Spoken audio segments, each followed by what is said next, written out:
What's up guys, Jeff Cavalier, ATHLEAN-X.com. Today I want to show you how to build a bigger chest with lighter weights. As a matter of fact, it becomes incredibly important, especially here in chest training, because we tend to focus on wanting to move a lot of weights through exercises like bench press, incline bench press.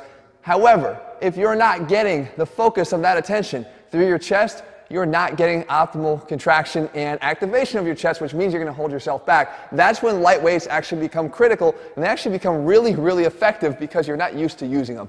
Got to back off on the ego a little bit here, but it actually works. So here's what we have to do.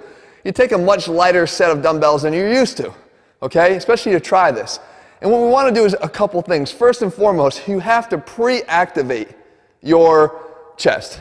And there's two ways we can do it. Posturally, I've shown you how to do this before. We're in the bottom position here. You pre-activate by getting your chest to be proud of the shoulder. In other words, a lot of times our shoulders tend to dominate because we let them round in at the bottom. So the shoulder is ahead of the chest. Just if you come all the way down low on the side here, you can see that the shoulder is more prominent than the chest, right? But I can get the chest to be more prominent than the shoulder by getting my shoulders back.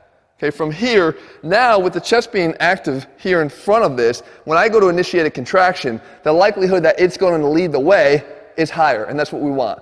The second thing about activation is actually trying to activate. So when I'm down here, what I'm going to do is I'm going to actually try to tighten my armpits. Okay, from here, tighten my armpits. Here, tighten my armpits. Get a little bit of that chest pre-activation. I'm going to show you here in a second as I stand up what this does.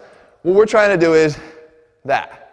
Okay, I'm not moving my arms. I'm just trying to tighten my armpits and get more activation here of the chest. We could do that in this bottom position just by tightening. Now, with this pre-contracted, when I go to initiate the contraction, there'll be a lot more work being done by the chest because you activated it first. But that's just the beginning, because now it's how you do this exercise that matters. And we tend to have it fall apart in this place too. What happens is, at the bottom, whether we pre-contract or we don't, we tend to focus on the dumbbell as the item that we want to move up and down. And this is what it looks like. Now, the problem with this is you're forgetting the major function of the chest, the thing that differentiates it from the triceps and from the shoulders that are also helping out with this exercise. And that is the adduction component of your upper arm in the exercise. So the chest wants to bring the upper arm. Forget this. Forget all this. The upper arm from here to here. It wants to bring this across your body. That's what it's trying to do, okay? That's what differentiates it from those other two muscle groups. So if we want to have the chest do the work, then this needs to happen. And when we do this, you're not getting much of that. You're starting out down here, and you're bringing it to about here. Down here to here. But we have so much more room to go. We can adduct it from here all the way across. There's two things that will help with that. One, changing the direction of the dumbbells as you come up, because if we come to the top, we run out of room. It's better than this, right? But you still run out of room. So if you were to turn them, now you've got that extra range of motion. But more important than that, because many people can bench like this and get great results, more important than that is, again, not focusing on these dumbbells, because people will bring them up and think that they're getting them closer, but the elbows are staying out. So what you want to do is you want to focus on your biceps, because your biceps are attached to that important part of the arm that we just talked about. So as I come up, the biceps lead the way.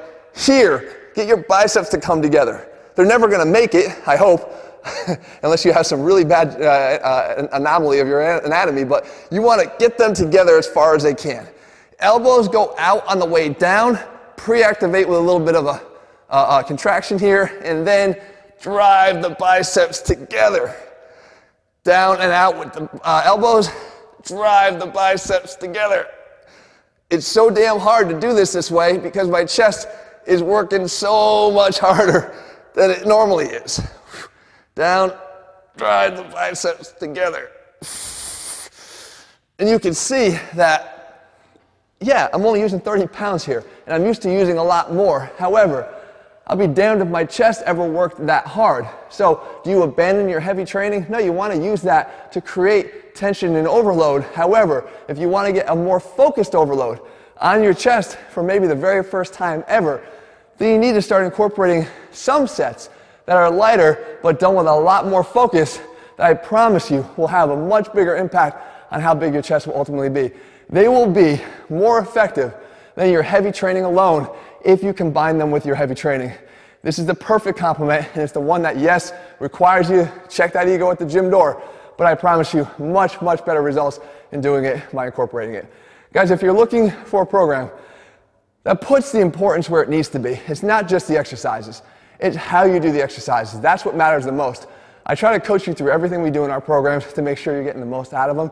Use the program selector in the link below this video to find the program that's best and most suited to your current goals, and from there I'll take over the rest. I will coach you through, give you my best, and show you how to do everything the best way to get the best results for your time.